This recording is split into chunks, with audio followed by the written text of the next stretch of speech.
me just summon myself. Welcome back to New Rockstars. It's a new year. It's a new dawn. It's a new day. My headphone fell out of my ear. It's a new MCU. We've got lots of exciting new projects coming in from Marvel this year. Maybe something about a huskier gentleman who can move so fast but knocks things over in the grocery store. I don't know, just pitching here. That means it's time to make some bold predictions that will make us look ridiculous months later, and I'm sure maybe even days later. And God, I know you'll let us know in the comments. You guys are so good at keeping us in check and very bad at complimenting. I guarantee myself that Daredevil is going to appear in the new CW Nancy Drew adaptation. You can put a Tommy guarantee on it, a little Tommy stamp. This is Rogue Theory, the show where we pitch the wildest theories for the nerdy titles that we love. My name is Thomas Michael Bechtold, and I'm a Catholic man, a man of great faith. Today, going rogue with me is the prognosticator of the powerful, the love of my life, my queen, my muse, the subject of all of my erotic fan fiction, Jessica Clemons! Hey. Hi, Jessica. I'm very excited to be here. Just fan fiction. It's not erotic. It's a coloring book, basically. It's just us holding hands on a rainbow. Also, the host of the Mass Effect Adventum podcast, the subject of all of my erotic fan fiction, and the soothsayer of superheroes, it's Matt Acevedo. Hello, Matt. How are you? I'm doing great. Tom, you're infectious, man. You're like a reverse Goku spirit bomb. Like, you're giving me energy. You know, I'm like, wow, I'm awake. All right. Let's do this thing.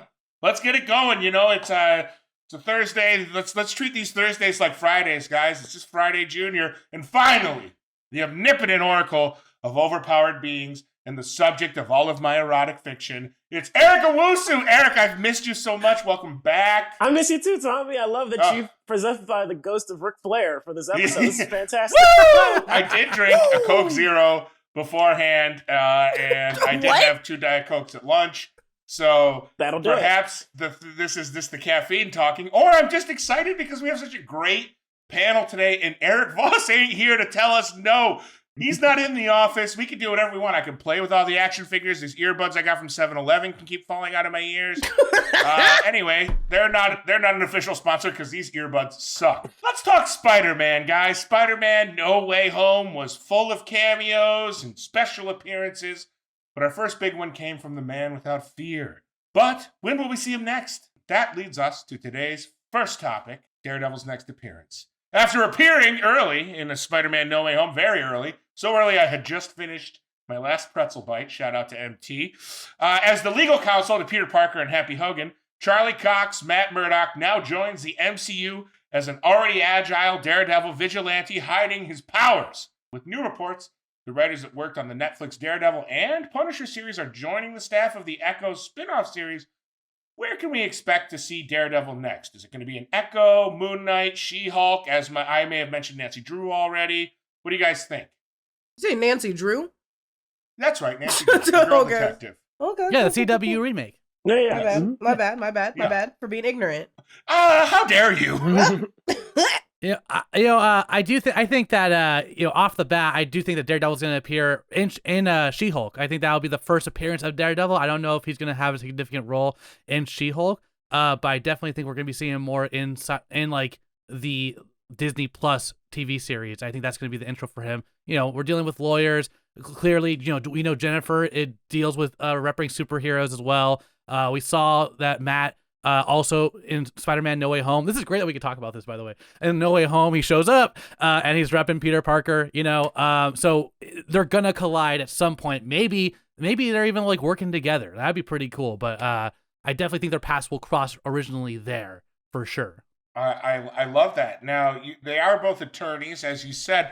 Do you think they'll be taking on a very specific high-profile client, or do you want to speculate or prognosticate on will they be co-counsel or will they be against each other? Oh, that's interesting. I kind of think that they might be against each other at first. Yes. I don't know why, but I have a feeling that She-Hulk is gonna be the intro to Inhumans again, like the reintroduction to Inhumans. Sure. And maybe there's like. People are going crazy because of these Inhumans, and like, it's like, wow, they can't be running the streets. So maybe like, she's defending like someone with inhuman powers or something, and Matt Murdock like helps her out with that. To be specific, I can't think of anything off the top. And we don't need is it. Yeah.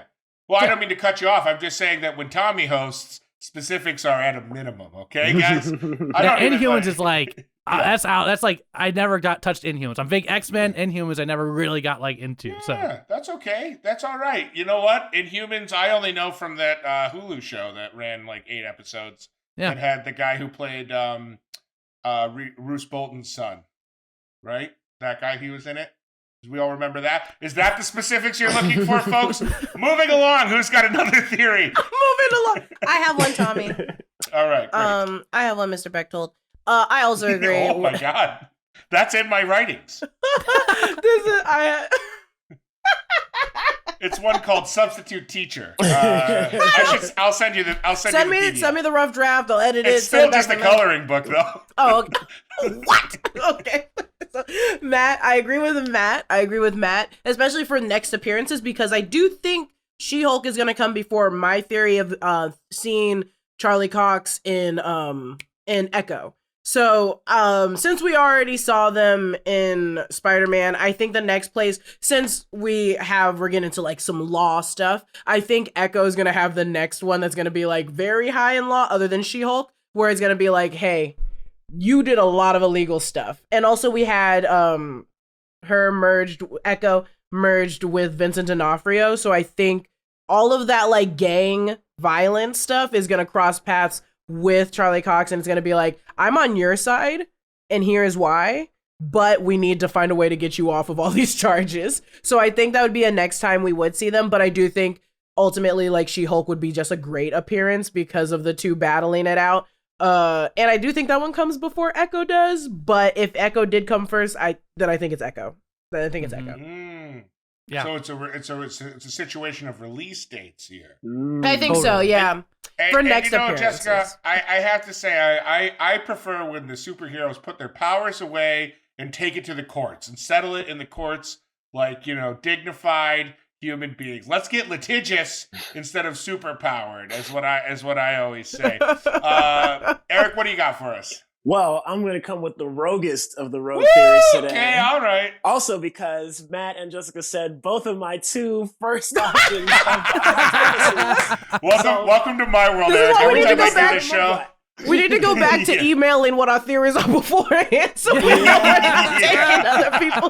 Nah, I won't have to improv my Yeah. Here's how I'm gonna wow y'all. I don't think Charlie Cox's Daredevil is gonna pop up in Echo or She-Hulk. Mm-hmm. I think he's gonna pop up first and foremost in Moon Knight. I think he's gonna pop up in Moon Knight because they're both kind of street level Marvel characters. They're not big magic or interstellar type of characters. I think they're going to meet up there, or Charlie Cox's Daredevil is going to show up there. Also, they're two superheroes of the night. I think that'll play a good part of it. Daredevil does most of his stuff at night. He don't need to see in the night, in the day anyway. And also, Moon Knight, his character has a dissociative disorder. So it's different people. So I think something might happen where he gets in trouble with the law as his, regular secret identity self, and Charlie Cox's Daredevil. I don't know why I keep introducing him as Charlie Cox's Daredevil, but because I get yeah. Daredevil played by Charlie. There is only one. Yeah, I need to stop saying that too. The formality. We gotta keep that formality. That's right. With a multi-dimensional cameo by Daredevil played by Ben Affleck. Of course. Yes. No, Charlie Cox's Daredevil will pop up and have to defend Moon Knight in court because his secret identity will be wilding out. He'll have to defend with all the dissociative disorder characters, and then that's how we'll see Daredevil first and foremost next in the MCU. I could see that. I was also gonna say that in Moon Knight, and please don't come for me. I read Moon Knight so long ago, and I was just like, he's kind of a brat. But so that's why I didn't go further with it that much. But because there's so much in the original ones that I read, they were stealing. There's just so much artifact stealing and a lot of stuff doing with museums and a lot of rich people business. It was all rich people going at it together. He's basically a Bruce Wayne type. Yes. So I think him mixing with Charlie Cox, being invited to like a party, because there's going to be a scene where there's going to be a giant charity banquet at a museum, just like there was in Hawkeye, just like there is in all of them. there's gonna be an auction, and Charlie Cox is gonna be sitting there like, what's gonna happen? What's gonna happen? I can't wait to see. That's a great point. And I do think that, like, at the end, to add on to this theory, which is such a fun theory, I think that the head of it all will be Kingpin. I think he's gonna go for mayor. Like, he's mayor in the comic books, a very corrupt mayor. We're dealing with him, the fallout of that right now in the comics. But I think that we're gonna get Mayor Fisk. He's gonna use the blind stuff. He's to his advantage. He's going to get these artifacts and manipulate people to do that. So maybe it's like this is just like a giant game of chess for maybe a future Daredevil series that's building up just like some ultimate climax between Charlie Cox as Daredevil and Kingpin. I love these. You got to keep it grounded, especially with like superheroes. Yeah. What Tommy said earlier about like, I'm tired of all the superpowers, willy-nilly, doo-doo, caca. Like, you need to keep that shit grounded sometimes. These movies are too loud. They need to be whisper quiet in the courtroom. Whatever happened to prisons? I complain about something being too loud. Well, it's like I always say, guys. Rich people get their business done in 3 places: the golf course, the courtroom, and crooked auctions in museums. Okay, so that's, I think everybody's theory is good. I got to roll my rolling chair back for 1 second so we can award some points. Hang on. Also, courtside at Knicks games, I guess. Oh yeah. This week, I'm not in charge of doling out the points for Rogue Theory. This week, WWE Hall of Famer Shawn Michaels will be giving out sweet chin musics for all the theories that he likes. So let's get him in position. He's tuning up the band, as they say, as good old JR used to say. And Matt, for your introduction of the Inhumans back into the MCU and maybe done with that Feihe golden touch, I'm going to give you 2 sweet chin musics. Boom, boom. Woo! All right. And Jessica, for your, kind of just taking Matt's theory and making it a little bit your own, and adding a couple of new addendums to it, but basically just massaging. You rebooted Matt's theory, much like the Inhumans were rebooted. I'm going to give you 1 sweet chin music, bang, Shawn Michaels and Eric, for just pivoting on the fly and bringing in a rogue theory out of left field. I'm going to give you 2 sweet chin musics, but one is to a finger figure Marty Jannetty through Brutus the Barber Beefcake's barbershop window. So the most famous sweet chin music of all time. So let's keep track of those, guys. Those are very official points that will count towards a major prize at the end of this episode. I'm counting on now.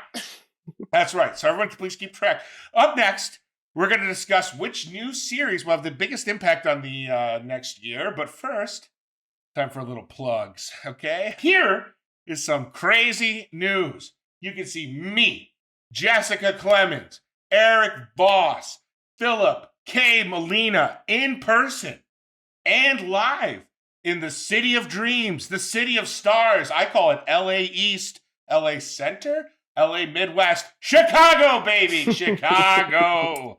On February 11th, so close to Valentine's Day, but no kissing because of that cron. New Rockstars is doing a cool live show with our friends at Rooster Teeth Podcast and the Face Jam Podcast at the, I'm going to pronounce this wrong, Thalia Hall. It's one of the two. Remember the singer Thalia? As part of the Very Normal Podcast tour. That's right. We're going on tour, baby. Will I play guitar? No, because I don't play an instrument. Check the link in the video's description or New Rockstars social media accounts for ticket info. That's right. You can see me, Jessica, Eric, and Philip live in person. Show up in one of the New Rockstars WandaVision or Far From Home shirts, and I will point at you from at least 6 feet away and say, cool shirt. My dad's somewhere in this city. Will you help me find him? All right, guys. Lord. I'd love to meet him. This is my year. Folks, I want to talk to you about a little company that's helped me for sure. What would you do if you didn't have a high-interest loan or credit card debt? Would you move to a new city, buy a new car, finish that Yondu cosplay you've been dreaming of? Well, through Upstart, you can pay off your existing debt quickly with a personal loan so you can tackle your next big financial goal. For me, it's building a life-size Thanos that I can hug and hold in bed, okay? And he's going to have the ass. He's going to have the Thanos cheeks, because that's what I'm going to hold on to at night. All right? Whether it's paying off credit cards, consolidating high-interest debt, or funding personal experiences, over 1 million people have used Upstart to get one fixed monthly payment with a clear payoff date. And that's nice. It's nice when things pay off, especially when it's debt. Upstart knows you're more than just your credit score. So rather than just looking at that, Upstart's model considers factors like your income, employment, and other info provided in your loan application to find you a smarter rate. Sick of those dumb rates that can barely pass their algebra class? Get you a smart rate. Check out your rate without impacting your credit score in just 5 minutes. For loans between $1,000 to $50,000, that's like winning a game show, for crying out loud. Receive funds as fast as 1 business day after accepting your loan. Find out how Upstart can lower your monthly payments today when you go to upstart.com/rogue. That's upstart.com/rogue. Don't forget to use our URL to let them know we sent you. Loan amounts will be determined based on your credit, income, and certain other information provided in your loan application. Go to upstart.com/rogue. One of my favorite things to do is buy illegal worms on the black market and send them to my enemies. But when I buy those worms, I don't want Uncle Sam snooping around and taxing me on my revenge worms. You might not know this, but Netflix has different content available to users depending on where they're located. Watching Netflix without using ExpressVPN is like paying for a gym membership, but only being able to use a treadmill. Who wants that? Who's ever done that? ExpressVPN lets you change your online location so you can control where you want Netflix to think you're located. They have almost 100 different server locations, so you can get those worms from wherever you want. Say you're in France buying those worms, maybe the Cayman Islands, where they're not going to tax you too much, huh? A little offshore worm buy-in. So, you can gain access to thousands of new movies and shows. This works with other streaming services like BBC iPlayer, YouTube, and more. Personally, I sometimes feel like I've watched all of Netflix, and it's really nice to be able to click a few buttons and boom, I have a whole new Netflix to watch. Open the app, select the location, tap one button to connect, refresh the page to access the geo-restricted show you watched. ExpressVPN has the added benefit of encrypting your data so you can browse the web securely and buy all those little creepy crawly worms and send them to the kid who used to bully you on the bus and sing songs into your ear and rip your underwear. Now you can send them poison worms from Ecuador if you want. No one will ever know! Thank you, ExpressVPN. So, be smart. Stop paying full price for streaming services and only getting access to a fraction of their content. Get your money's worth at expressvpn.com/rogue. Don't forget to use our link at expressvpn.com/rogue to get an extra 3 months of ExpressVPN for free. Along with all the films coming out next year, Marvel is rolling out a slate of new series on Disney+. Which one will stand above the rest? That's our second topic for today. Friends, Moon Knight vs. She-Hulk vs. Ms. Marvel vs. I Am Groot vs. Secret Invasion vs. the Heartbreak Kid. This weekend only at the Pontiac Silverdome. Who will have the biggest MCU impact? Rumors from the set of Moon Knight suggest the show may be undergoing a few days of reshoots. But as we look ahead in 2022, in Marvel Disney+, which of these series will have the biggest impact on the MCU as a whole? Looking back at 2021, the roles seem to either be WandaVision or Loki. Which of the upcoming storylines will have the biggest reach all around? The biggest reach around. Well, I mean, I'll have the biggest reach around. Woo, you want to go first? Case this year. Yes. You can go first, Woo, so I don't steal your idea. Yeah. Right, from my Jessica's still a little mad about the last. Jessica, I'm not salty about it. Until the Heartbreak Kid, I'm gonna shove my fist up his ass. Yeah, brother. Okay, right. So I think the upcoming MCU show that'll have the most impact is Agatha House of Harkness. Ooh. I think this because at the end of Spider-Man No Way Home, that's the one that just came out, we had that clip of Doctor Strange and Multiverse of Madness. And in a quick blink of it, we saw the back star jacket of one America Chavez. So I think that's going to be her introduction to the MCU for sure. And that movie's coming out next, I believe, sometime early in 2022. So it'll be her dealing with Doctor Strange, the multiverse, and a bunch of magic stuff. We saw the dark version of Doctor Strange in that trailer cut up. So I think we'll see a lot of America Chavez in her universe, jumping skills and powers mixed in with magic and a whole bunch of introductions and stuff. But I think she will be in Agatha House of Harkness. and will introduce us not only to new universes and new characters, but also a lot of the young Avengers characters that have been kind of teed up. We got the teenage boy who's going to be the new kind of young Captain America in the Winter Soldier and Falcon show. We've got other people who've been teed up and teased. We've got Miss Marvel coming up. So I think it'll be an introduction to magic in a new way that we haven't seen yet in the MCU.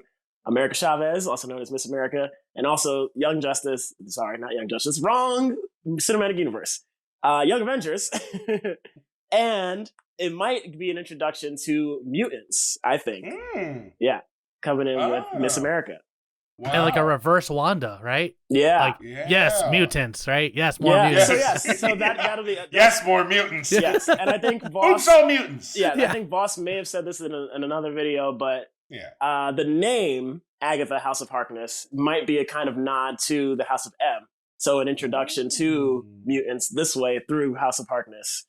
And America Chavez will probably pop up in the House of Harkness show, introducing us to a bunch of new shit that other studios can lend to Marvel now that Marvel is a big powerhouse.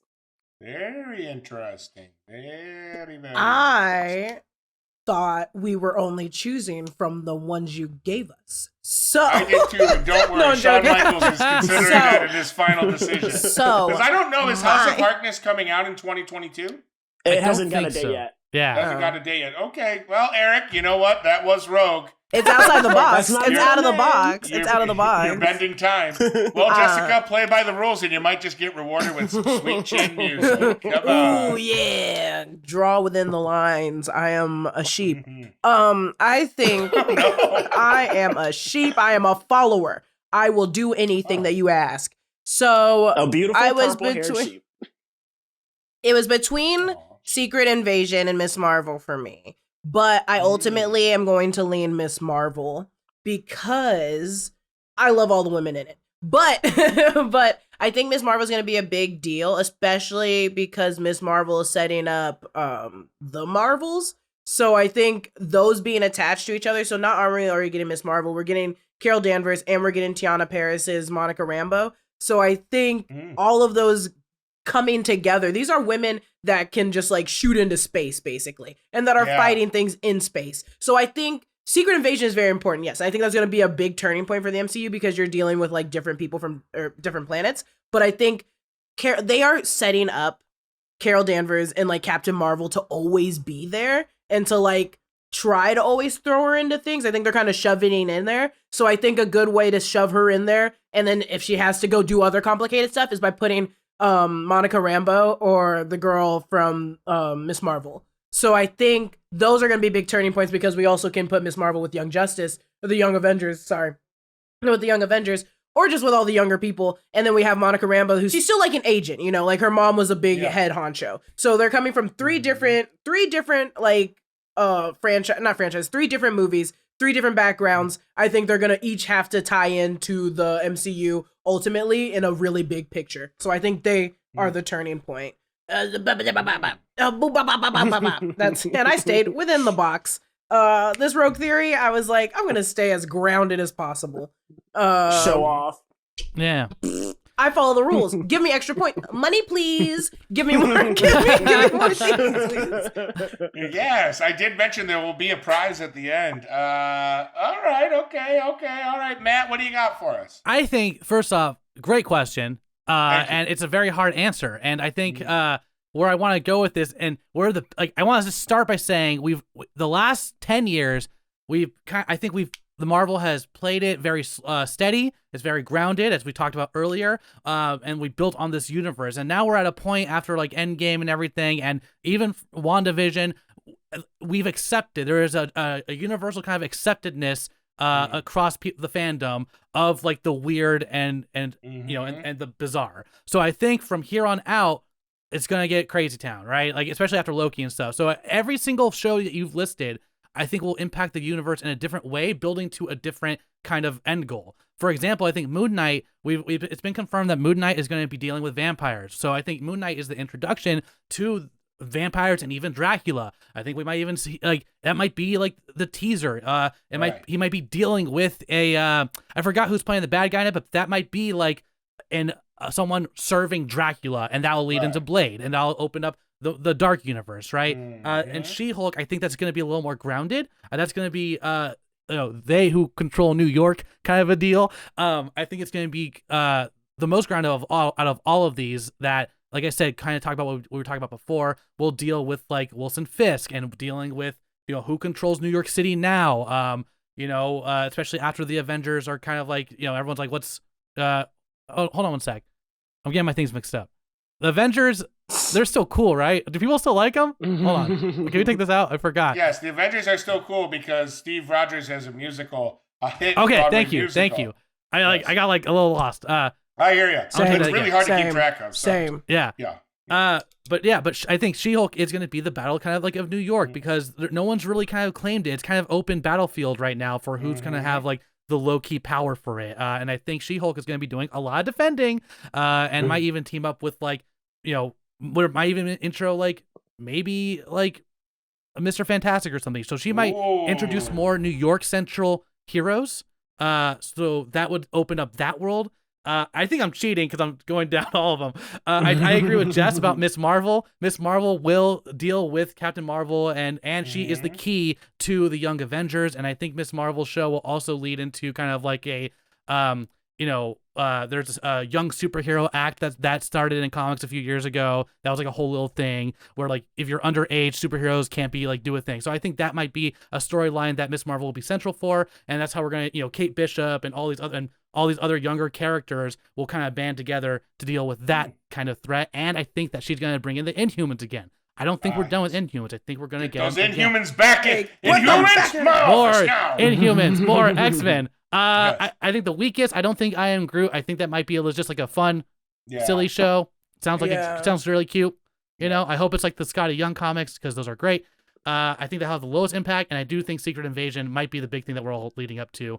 With all these, like, there's a lot of things at play here. Secret Invasion might be the thing that like kind of throws a wrench into all of the plays in all these shows. So I kind of cheated by talking about all of them, but I do think they're building different things. So Secret Invasion, as Degeneration X Shawn Michaels would say, if you ain't cheating, you ain't trying. So what the fuck? We will accept that answer. Now let's award a few sweet chin musics. Eric, you did not obey the rules of the game at all. You went so rogue that you went beyond the year that we asked the question. So instead of a sweet chin music, I'm just going to give you a Ric Flair chop. One Ric Flair chop. But that's still worth something. That's not worth nothing. That's true.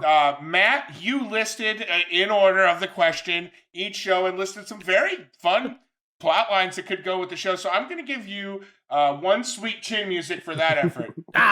But Jessica. Yum, yum, yum, yum. Women who could fight on Earth and fly into space. Get me a girl who can do both. You get two sweet chin musics, but the second one is the sweet chin music that Shawn Michaels gave to Ric Flair in his retirement match with tears in his eyes when he went, "I'm so sorry," and then he kicked Ric Flair in the face and pinned him. So you get the Ric Flair retirement sweet chin music, which is maybe the most valuable sweet chin music of all. Now, everyone, as you know on this show, you are responsible for keeping track of your own points. I will not, simply will not keep track of what you have. But this game is still wide open, guys. We're nowhere near the end. I think we still got another hour and a half left to go here. Heck yeah. So let me ask you today's rogue question. And in the end, this is the only question that's really going to matter because recency bias is how I live my life. What have you done for me lately? It was reported this week that the Batman film from DC will be rated PG-13. No! But I'm almost 40 and I want the movie to be edgy and dark for me. I want Batman to kill. I want Batman to bone. I don't want any teenagers leaving that movie without thinking Batman is raw dogging Catwoman, okay? It's not for them. It's for me, damn it! All right. Anyway, pitch me your ideas on what Batman, Catwoman, and the Riddler, or any other character from the film could have done to get that R rating. just Colin Farrell as the Penguin, just having a big old orgy at the Iceberg Casino. Yes. Just, there's no reason for it. He's got the little tip cigarette. It's just, I mean, Is it with penguins? I rewatched Batman Returns, and some of the shit that like Dan DeVito says, I'm like, I don't know how that didn't get R rated.